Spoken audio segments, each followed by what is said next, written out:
Well, today is a day that I've been patiently waiting for. Man, our Colorado winter so far this year has been brutal. We have not had that many riding days, but today it's finally nice enough that I can get out on this Yamaha XSR900. I've been so looking forward to this because this is an absolutely rad bike. I mean, look at it. Retro styling, but you've got a modern chassis, modern suspension, modern engine. This is potentially everything that I want out of a motorcycle that's brand new. And before we get this out on the road, which we'll do in just a moment, I want to talk just a couple quick specs. So, powering this beast, as you may very well know, is Yamaha's new CP3 engine, 890 cc's, 117 horsepower, and 68 pound-feet of torque. So this is a good, powerful 3-cylinder engine, and then you've just got a great chassis around it. This total package weighs about 425 pounds, so it's not a super heavy bike, especially for the amount of power that it makes. And yeah, I just want to get it out on the road today and see if it really is that perfect mix of everything. So let's go ahead and jump on. Now, got the key turned on. You can see small 3.5 inch TFT. Not a big screen, but it's a decently nice looking display. I've got my tach up top, a big speedo and gear position indicator.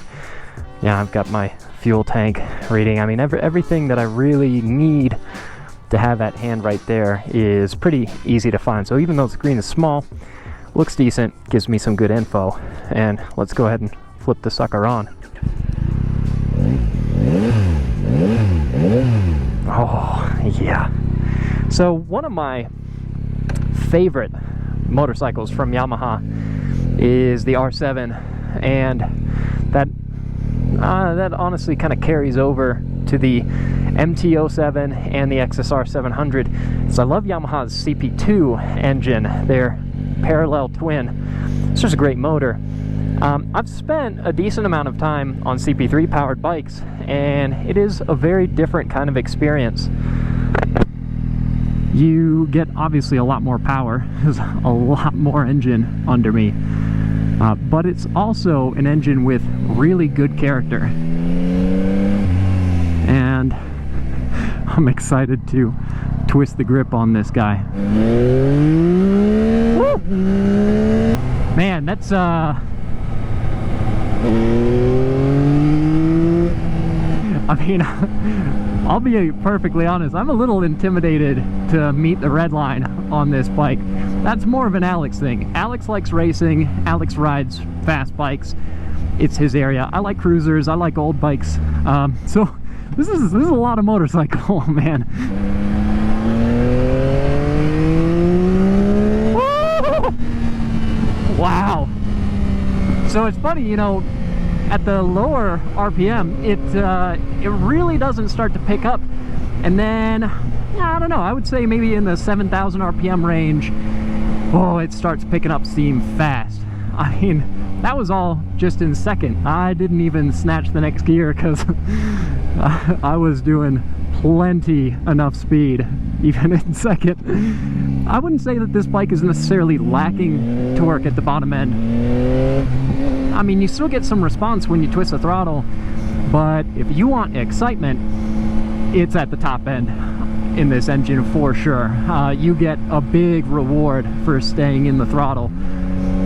But even so, I mean, just like that, at lower RPM, if I give it a good, healthy twist, and it's got no problem picking up speed. Around here on the front range, we don't really have a lot of twisty roads. It's kind of grid patterns. So it's hard to say really with the handling on this motorcycle. Alex had a chance to ride this bike on some more fun riding roads than what we have locally here. And so if you want to see how this bike handles, then go check out the video that Alex did on this bike, because he made a really amazing video on it when it first came out.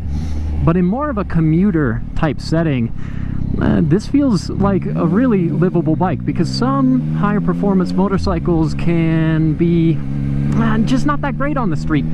When all their power is in the top end, you don't have enough grunt at the low end to make traffic maneuvers if you're not already wrung out, and who wants to ride around all day just hanging gear at those high RPMs? You know, that kind of thing wears you out. So if you want to use this bike to ride canyons and do more aggressive kind of riding like what Alex did on the launch event for this bike, go check out his video.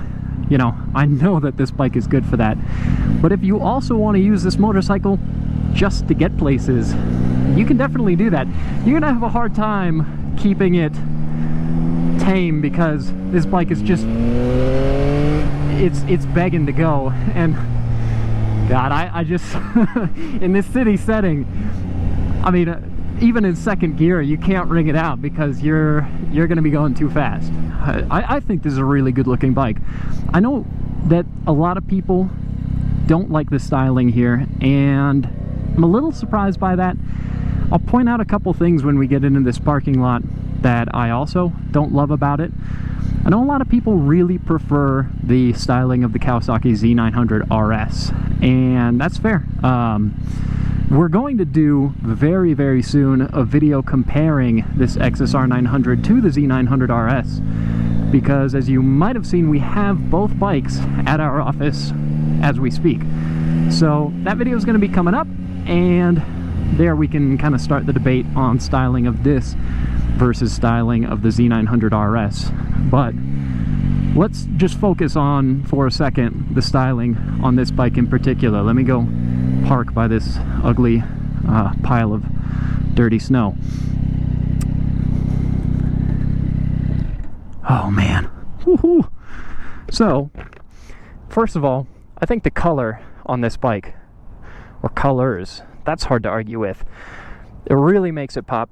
They also make this bike in black, but this blue and gold is really the way to go. I mean, a bike like this is a lot about performance, but it's also a lot about style. And yeah, this color just meshes with what this bike is trying to do really well.